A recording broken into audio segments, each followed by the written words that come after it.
తిరుమలలో భక్తుల రద్దీ స్వల్పంగా తగ్గింది. గురువారం స్వామివారిని 61,632 మంది భక్తులు దర్శించుకున్నారు. స్వామివారి సర్వదర్శనానికి 12 గంటల సమయం పడుతోంది. 31 కంపార్ట్మెంట్లలో భక్తులు వేచి ఉన్నారు. 24,435 మంది భక్తులు తలనీలాలు స్వామివారికి సమర్పించారు. శ్రీవారి హుండీ కానుకలు 3,28,00,000 రూపాయలు. ఇక శ్రీనివాస మంగాపురం శ్రీ కళ్యాణ వెంకటేశ్వర స్వామివారి వార్షిక బ్రహ్మోత్సవాల్లో భాగంగా 5వ రోజైన విశేషమైన గరుడ వాహన సేవ రాత్రి 7 గంటల నుండి అత్యంత వైభవంగా జరిగింది. స్వామివారు 4 మాడవీధుల్లో విహరించి భక్తులకు దర్శన భాగ్యం కల్పించారు.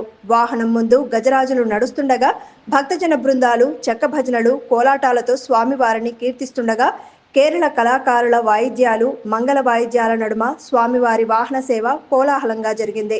భక్తులు కర్పూర హారతులు సమర్పించి స్వామివారిని దర్శించుకున్నారు.